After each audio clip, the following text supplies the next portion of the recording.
দর্শক, হাম রুবেলা জরুরি টিকাদান কর্মসূচির খবরাখবর জানাতে রাজধানী এবং রাজধানীর বাইরে থেকে যুক্ত হচ্ছেন আমাদের সহকর্মীরা। শুরুতে আমরা চলে যাচ্ছি জিনিয়া কবি সূচনার কাছে। রাজধানী থেকে যুক্ত হয়েছেন তিনি।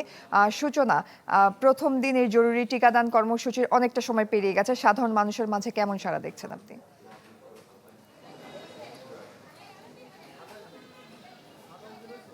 কি বুঝলেন ভাই? অনলি যেটাই চাই। জয়ী, আমি এই মুহূর্তে তিলপাপাড়ার যে নগর মাতৃসদন টিকা কেন্দ্র, সেখানকার টিকা ক্যাম্পেইনের যে টিকা ক্যাম্পেইন চলছে। এবং আজ আপনি জানেন যে 4টি সিটি কর্পোরেশন, অর্থাৎ ঢাকার 2টি সিটি কর্পোরেশন সহ বরিশাল এবং ময়মনসিংহ সিটি কর্পোরেশনে এই ক্যাম্পেইন শুরু হয়েছে একই সাথে। এবং এখানে প্রায় 12 লাখ শিশুকে এই কর্মসূচির আওতায় আনার লক্ষ্য রয়েছে।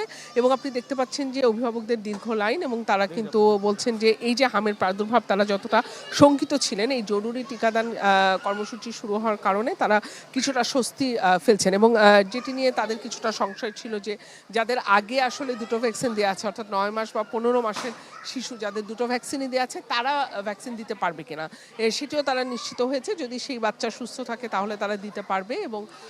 এবং আরেকটি বিষয় হচ্ছে, এবার তো 6 মাস থেকে শুরু করে 5 বছরের কম বয়সী শিশু এবং তাদের নিয়ে দাঁড়িয়ে আছে। এবং সবচেয়ে বেশি ঝুঁকিতে যে শিশুরা, তারাই কিন্তু এখানে এসেছে। এবং অভিভাবকরা সকাল হতেই কিন্তু তাদেরকে নিয়ে অপেক্ষা করেছেন। যদিও 9টায় ক্যাম্পেইন উদ্বোধন হবার কথা থাকলেও সেটি 11টা বেজে গেছে উদ্বোধন হতে। এবং যারা স্বাস্থ্যকর্মী আছেন তারা টিকা দিচ্ছেন শিশুদের, আপনি দেখতে পাচ্ছেন। এবং যে বিষয়টি আমি বলছিলাম সেটা হচ্ছে, সকাল 9টা থেকে বিকেল 4টা পর্যন্ত চলবে এই ক্যাম্পেইন।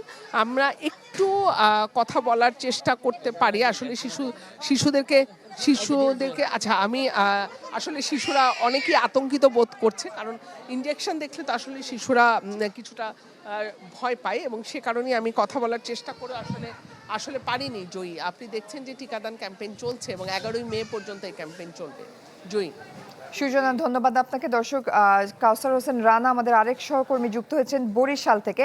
রানা, আপনার কাছে একই বিষয়ে জানতে চাই যে প্রথম দিন জরুরি টিকাদান কর্মসূচিতে সাধারণ মানুষের মাঝে কেমন সাড়া দেখছেন বরিশালে?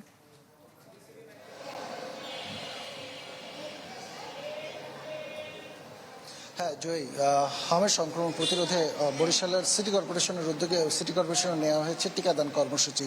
এবং বরিশালের মল্লিকা কিন্ডারগার্টেন, এটি বরিশালের বগুড়া রোডে অবস্থিত, সেখানে বেলা 11টায় এই কার্যক্রমের উদ্বোধন করেন বরিশাল সিটি কর্পোরেশনের মেয়র প্রশাসক বিলকিস আক্তার জাহান শিরিন।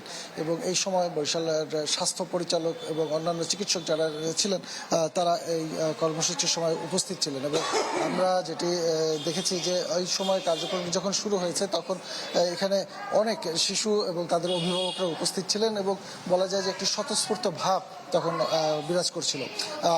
এইখানে উপস্থিত ছিল স্বাস্থ্য বিভাগের পরিচালক ডক্টর শ্যামল কৃষ্ণ মণ্ডল। আমাদেরকে জানিয়েছেন যে এই যে হাম মোকাবেলা টিকাদান কর্মসূচি নেওয়ার পরে অভিভাবকদের মধ্যে যে স্বতঃস্ফূর্ত ভাব লক্ষ্য করা গেছে এবং সচেতনতা লক্ষ্য করা গেছে, এবং তারা টিকাদান কর্মসূচিগুলো সফল করার জন্য যেমন ছুটে ছুটে আসছে, তাতে কিন্তু বোঝা যাচ্ছে যে এই রোগটি খুব দ্রুতই এখান থেকে উঠে আসা সম্ভব হবে। আমাদের সাথে কথা হয়েছে বেশ কয়েকজন অভিভাবকদের সাথেও। তারা জানিয়েছেন যে তারা বিভিন্ন জায়গায় দেখছেন যে হামে আক্রান্ত হচ্ছে শিশুরা এবং অনেক শিশু মারা যাচ্ছে। তো এই পরিস্থিতিতে তারা নিজেরাই যখন এই টিকাদান কর্মসূচি শুনতে পেয়েছেন, তখন তারা কিন্তু এই কর্মসূচির জন্য এই কার্যক্রমে কিন্তু অংশগ্রহণ করেছেন এবং তাদের সন্তানদেরকে নিয়ে এসেছেন।